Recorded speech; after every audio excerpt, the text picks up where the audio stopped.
Hey guys, welcome back to my channel, and in today's video we're looking at the McFarlane Collector Edition Deathstroke action figure. So initially I wanted this to just be a review of this Deathstroke action figure, but the more I thought about it, the more I wanted to make this like a comparison video.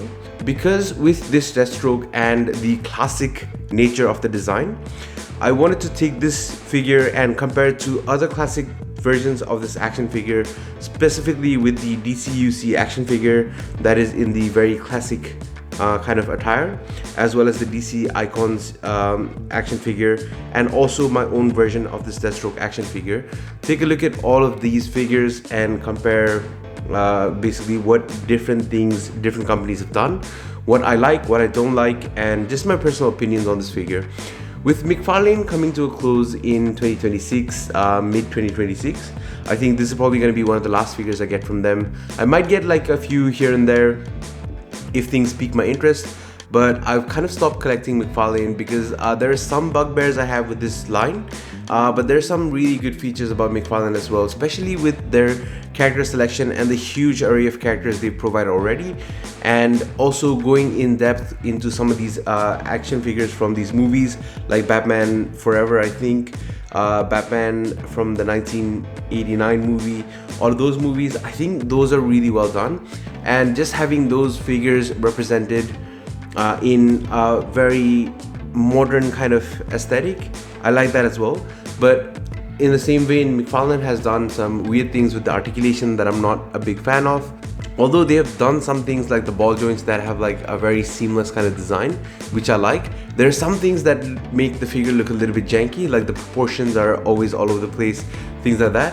So we're gonna take a look at this figure, take a look at a few other figures, and we'll start off with the review of this figure and then continue on with the others.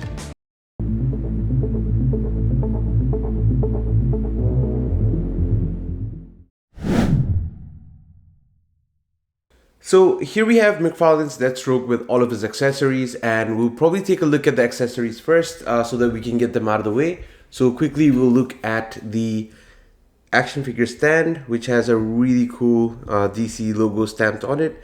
It's in silver, and it is slightly different to what they usually give us with the normal figures, which have like a black kind of almost invisible DC stamp. But I think this one looks pretty cool, although it is a little bit off center and not sure how you would display it, but yeah, that's the DC stamp. You also get the action figure card, which is kind of thinner cardstock, but has a lot of shininess to it. I think with the collector's edition, they just emboss it and make it a little bit better. So I think that looks pretty cool. I really like when they do like these comic cover art cards rather than when it's like a figure pose, because this tends to look a lot better and more collectible in my opinion. So that's really cool. I really like this art to begin with. So yeah, this is very awesome. He also comes with these two weapon holding hands, which are pretty cool and have a very nice orange kind of color to it. They're pretty standard hands, but color wise they look very good. So they've got that. We also have this small blaster, which has a lot of good details and looks pretty cool. We've got this bigger weapon, which looks like an assault rifle. That's a lot better, just a lot of details. And because I design action figures, I can kind of understand how difficult it would have been to sculpt one of these. So very well sculpted, lots of details, very nicely done. We've got another assault weapon, which is also very well detailed, very nicely sculpted, and looks pretty good. Although there's no paint on it, which I don't fault them because there's a lot of accessories that come with this figure. But this looks pretty nice. And we've got one more assault weapon, which looks like this. Pretty good details. I like how much details this has, and I like how heavy and sturdy it is, and not very rubbery in terms of like the actual plastic used, because some of their accessories with McFarlane, they're really rubbery and they lose shape over time. So I like that this is sturdy. So in fact, all of these are pretty sturdy. So you can see that this is slightly bendy because of the thin parts, but otherwise it's pretty rigid. And now we'll take a look at the star of today's show, the Deathstroke action figure from McFarlane Toys. I think overall this has a lot of good things going for it and a few things that are a little bit weird. I think let's start with the good. So the head sculpt looks very accurate to the comic art, and it has like a really nice detail going on this eye, and really good sculpting going on to give it kind of like there's something underneath, and it's a mask on top that's made of fabric, so that's really cool. He's got the small bandana back piece here as well, although I would have appreciated if they were two different colors. The sculpt on this is pretty phenomenal, pretty good work. There's a lot of minute details if you look at all of these parts here. I think the details are very, very well done. Deathstroke even has a slit on his gloves, and even the details here, like that thin line going all the way around, is detailed pretty well, which is, I think, difficult to do, but like a really good touch. So there's orange here, and then there's a gold on the trim. That's also really well done. There's gold here. Here, we've got that neck choker piece here as well. The neck is also two-tone, which is additional details, which I really like. We've got the bandolier here going across in like a flexible kind of rubber, which is really nice. The back muscles are sculpted really well. Nothing to fault on there. There's some cloth lines as well, or basically just some cloth ripples going all the way around. The muscles seem to be pretty well sculpted. The belt is big, pouchy, exactly how it's supposed to be. Really, really nice. Pouch details all the way around, so nothing skimped there. There's a huge holster here, which I think is a little bit too huge, but then again, in the comical sense of things, it does look alright. And the boots are also pretty well done, I think. So that's really nice. If you look at the boots here, and this is probably one of the gripey kind of things, we've got the ball joint here that looks almost seamless because it's a flat ball joint, so it's sculpted to be exactly like everything else, so everything makes real nice sense when you're looking at it. But the colors don't match. So this part was shaded heavily, and there's like really good shading going on here, but the boots and the ankle joint here have no shading, so it just makes the figure look a little bit weird and janky. And the same thing goes for the trunks as well. So the trunks have good shading going on, but you don't have shading on the holster, or the belt has a little bit of shading, so that's pretty good, but there's no shading, or there's not a lot of shading on the arms or the gloves here, so they kind of do stand out a little bit. So McFarlane does really good things, and the added paint is appreciated, but I think because it doesn't match, even the back here is very plain plastic color, but the shading is only applied to the front. So there's a few things that kind of like stand out like that. So overall, I think looking at the sculpt of this figure, I would say it's really, really well done. I would give it like, I guess even a 8 out of 10 for just the sculpting. For the paint work, I would say 6 or 7 out of 10. Primarily because of the shading and the mismatch here and there, but the added trim of gold and the line that's going all the way around, the painted parts here, the bandolier could have been painted, which is a miss, and the bandana not being two different colors is a bit of a miss as well, and the oranges don't match. The gold choker is painted, everything being painted, I think still 6 or 7 out of 10.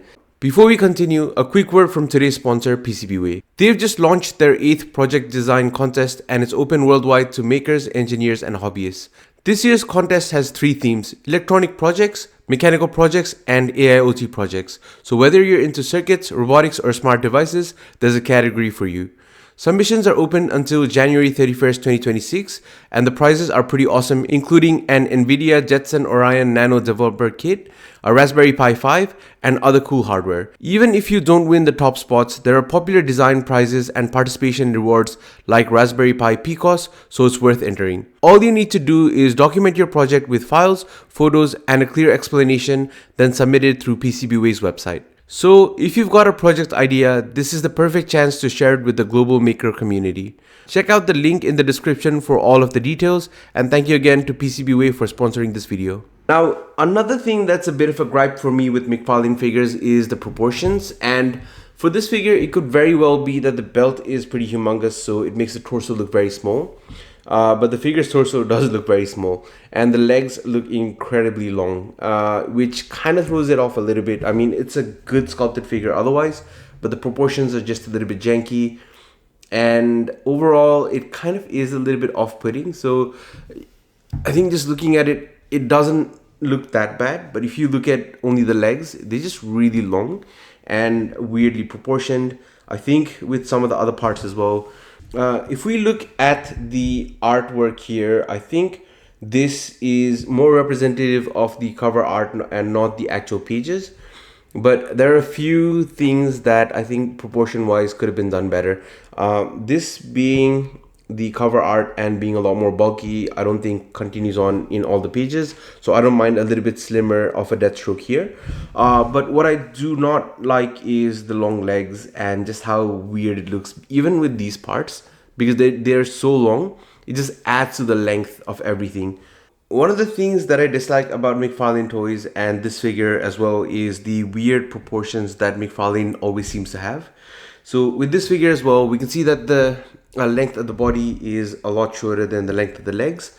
And this could be made bigger even still because of the belt and the chunkiness of it, which makes the torso look even smaller. But I think that just some weird jankiness to the proportions make it look really weird. This Deathstroke, I think in terms of musculature and how big he is, looks pretty good, but just that long, lengthy leg and also these boots adding to that length just makes it look a little bit weird, I think. The hands are pretty good in proportion. I don't mind them that much. The head does look like it's sitting right on top of the neck. So a little bit of length on here would have also benefited the figure a little bit. But yeah, it's just the proportions. And I think the other thing I dislike about these figures is some of the joints, because they just look a little bit weird the way they're cut. So if you look at this joint here, it's just really cut abruptly, and there's texture at one place, there's no texture on the other place. There's a lot of jank going on here. There's gaps that are left because the joints have moved that look really weird, and it does look a little bit awkward when you're taking photos, because if they would have softened these joints up so the edges weren't as hard, it would be less visible than how hard it is now, and it just looks really, really weird. So I think there's room for improvement here, which I don't see McFarlane doing pretty soon. I think with the pins, I don't mind them that much. I mean, it's just pins, so it will create a little bit of a weird look, but I think the actual joint and how everything's been cut up is more detrimental to the look of the figure. If the joints were cut up a little bit smoother, say with the ball joint or the butterfly joint here, it's really cut really well. So there's like very little visible breakage that causes any, I guess, distractions from the figure. So I really like this joint, but joints like this look really weird, I think. The ankles are another joint that when they're stationary look amazing. Like that looks like there is no joint there at all, or at least there's just like a very faint visibility of a joint. But as soon as you move it, it looks like a broken ankle, which, yeah, I mean, they could have improved that. But I think aesthetically, when it's unposed, it does look amazing. So points for that. Now, out of all the accessories, this particular accessory does fit in the holster, so that is pretty cool. But I just want to show that before we get into comparisons with the other action figures. Also, last thing before we get to the other action figures, the ankle joints, despite how they look, they perform bad as well because they are ratcheted. So there's a definite notch at every kind of pivot. So the action figure will only hold this or this, and there's no in between, so you can't fine tune it so that the action figure stands perfectly flat, which is a little bit problematic. Not particularly with this figure, but some of the other figures where the action figure will look really weird when it's standing because you can't find that sweet spot to balance the figure on.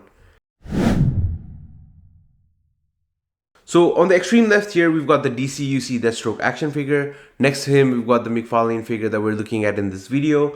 Next to him, we've got the Azrach Toys action figure that I made, I think last year for Deathstroke. And on the extreme right, we've got the Deathstroke DC Icons action figure. And I think particularly out of this bunch, I really like the DCUC action figure, especially because of all the accessories that this figure contains. So we'll quickly take a look at the McFarlane toys versus each one of these and do some comparisons. So first, let's look at the DCUC Deathstroke action figure compared next to the McFarlane Toys one.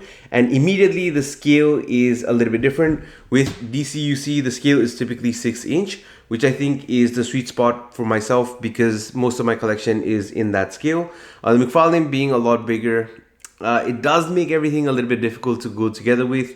So it's not my preferred scale, but I think with McFarlane, some of the bigger action figures that are like bigger characters typically go well with the smaller figures too. So I would borrow some of the bigger figures, or I would buy some of the bigger figures to use in my smaller line. But that being said, I think with these figures, these represent Deathstroke from a very similar era, but I would say that this figure has more details, although the articulation is a little bit dated at this point. This figure has a lot better sculpting, and possibly the paint is a little bit dark on this one, but I think that this figure has a lot better sculpting and details and proportions just in general. So I really like the head sculpt and how that also signifies or kind of shows that there's a face underneath with like a full human head.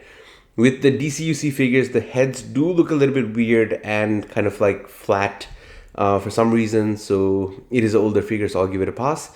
But the two-tone color in the bandana really looks nice. And the flowy bandana, I think, adds to the look of this figure. There are some joints that look a little bit janky, like this one here.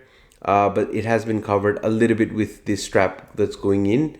That is, I don't know what that's for, but that strap being sculpted in does make it look a little bit better.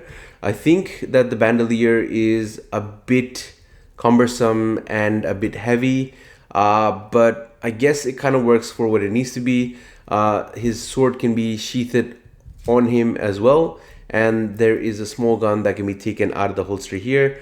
I'll not try to do that, it'll just take too much time, but I think that can be taken out as well. This is painted everywhere that it needs to be, so it does look like a very premium figure, especially with the belt here. There's I think a little bit of a tan color as well as the oranges, so that's really good. The joints are a little bit dated, and because of some of the accessories sitting on the figure, it does limit some of the movements, like this joint here. I can't move it as much because there's this part getting in the way right over there. So there are some misses with this figure as well. But I think overall just looks a lot better. There's more details. The proportions I feel like are a little bit better because the DCUC did use a standard buck for everything. So, I mean, they got the proportions right once and just kept using that. But I think with the McFarlane, the paints I like a little bit better, or the colors I like a little bit better on McFarlane. But I think overall in terms of details, accessories, the DCUC wins a little bit, because with the McFarlane one, there is no bow staff, and Deathstroke is very popular for his bow staff as well as the sword, I would imagine. So that lacking, I think, is a little bit of a miss. So next we've got the DC Icons Deathstroke figure, which I think is the smallest of the bunch, but also in terms of paints, probably the best looking of the bunch. And we'll take a quick look at both of these. So with the DC Icons figure, I think it just looks really good proportion wise, and there's a lot of good sculpt details going on the figure. The head sculpts look pretty good, but you can see that this figure is like absolutely tiny. So the head sculpt looks really good. The scale mail on the body throughout the figure looks really nice. There are supposed to be some accessories that I'm probably missing because I got this off the secondary market. So I'm missing an item in the holster there. I did get two of these swords. I don't know where the other one went. And I don't know if he came with a bow staff.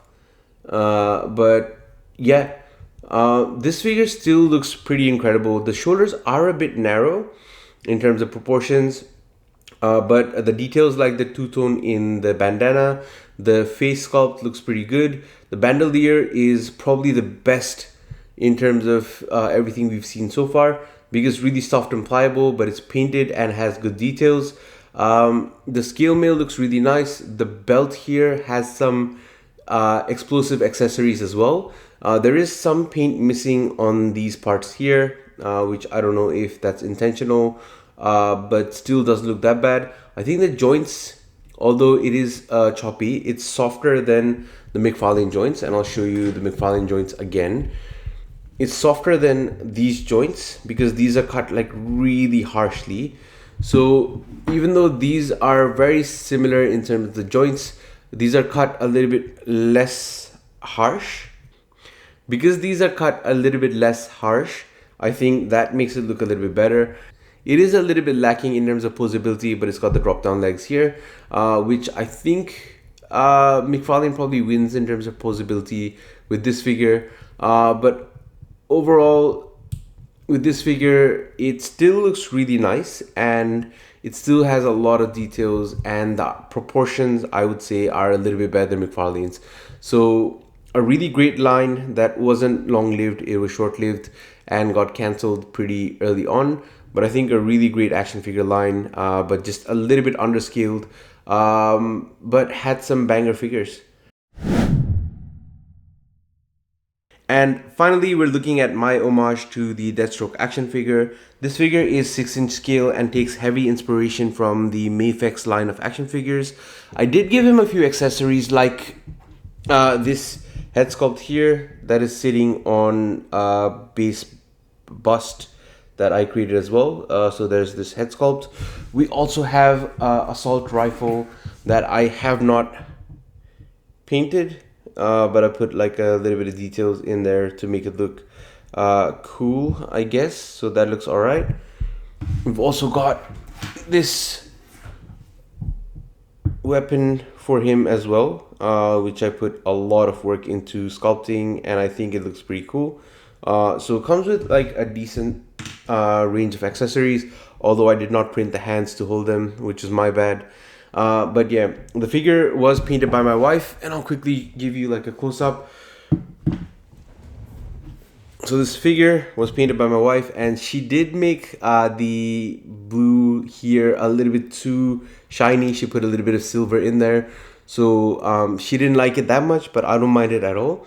I think with the proportions, I tried to make it as Mafexy as possible, and Mafex has pretty good proportions, I believe, so hopefully that comes through as well.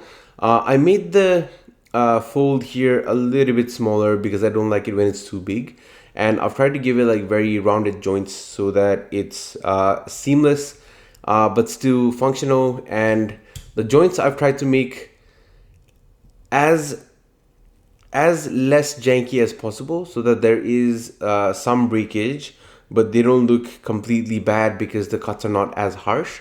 So hopefully that comes across as well. There's two-tone in the bandana, and my wife painted it really, really amazingly. The bandolier is something that I think I could have done better because I could have printed it in softer resin, which unfortunately I did not, and that caused some paint rubs when I was putting the figure together. These parts, looking at this now, I believe that these are supposed to be just that color. Otherwise I would have painted it. I did give him the cut in the gloves as well, and I did not paint, or my wife did not paint much of the buckle here, basically looking at the reference material. So that's what my figure looks like. I think I did pretty okay, pretty decently in terms of getting all the details when I was sculpting it. And I did give him a few accessories that unfortunately he cannot hold because I didn't print the arms or the hands to hold them. But yeah, that's my action figure, and I'm gonna reserve some of my opinions about this action figure and just tell you what I did while I sculpted him, so that it's not very biased, and I'm not talking about how I did like the best action figure in the world or something like that, which I know I did not. But yeah, that's my action figure. Let me know what you think. But those are all the figures I wanted to take you guys through. So the figure that I made is a representation of the same character, but I tried to put in more Mayfexness into the figure, especially with the articulation scheme and the proportions, because I really like Mayfex's proportions. And I think it has one of the best articulation schemes ever. I think Mayfex has a really very comic book kind of art that is represented in the figures. And I wanted to replicate that in my figure, which I hope comes across. I did add a bunch of accessories to make the figure a little bit cooler. And I think it was one of my first experiences, or one of my first attempts at adding a lot of texture, I think, after the Aquaman figure. So it was a good experiment for me, and I think I did pretty well, but of course I'm improving still, so there's a lot of things that I could have done better or changed. So I try to take my learnings and improve it in the next figure, and hopefully I just keep doing that till I get like better and better. But it's always a learning experience, and my figure also scales to around the Mayfex and DCUC size, so it can kind of be put into those collections as well. With the DC Icons figure, the figure is a little bit small and very lanky. It has like smaller musculature and a smaller build, if that makes sense. The accessories and articulation on it is pretty decent, but I think it is lacking in just the presence because of how scrawny he is. There is a little bit lost in how small these figures are and doesn't fit in with anything else similar to McFarlane, which kind of makes it a little bit hard to collect. Although if you have a shelf full of DC icons, it does look pretty cool. The pin joints on that, I wouldn't call it a detriment, and I would say that this figure probably looks the most poppy in terms of colors and everything, in my opinion. So it's still a pretty cool action figure, but with the narrow shoulders, the proportions are a little bit lacking here and there. So with all of these figures, ultimately they all have their pros and their cons. There is no perfect, but there's a whole bunch of in-betweens. I would personally recommend the DCUC action figure because of all the accessories and the presence on the shelf, and I think it has pretty decent sculpt and just looks amazing overall. DCUC having a templated body, this body still has some additional things that add to the whole presence of the figure. McFarlane is not a bad choice, but I just think that it could have been done better. There are some parts that are missing, and the belt probably is a little bit too big. And the DC Icons figure probably has the poppiest color, but does look a little bit scrawny. So take your pick. I mean, pros and cons. DCUC probably fits in with all 16 scales like Mayfex. SH Figure Arts maybe not, but other DC figure lines, Marvel Legends as well, would fit in alright. The McFarlane figure will only fit in with McFarlane or bigger figures like Marvel Select, and the DC Icons also only fits in its own line, so it is kind of a mixed bag. But I think a lot of Deathstroke figures is not a bad thing, and Todd McFarlane's Deathstroke is not the worst figure out there. So if you do find it, I think it's still a pretty cool figure, but there are a whole bunch of options, and depending on what size you collect, there's a lot you can do or not do to get one of these action figures. But Deathstroke has always been a cool character, so there you have it. It was a quick look at all of these different Deathstroke action figures. I hope it was enjoyable and informative, and you got something out of this video. Thank you so much for watching, and thank you to all my subscribers who have subscribed.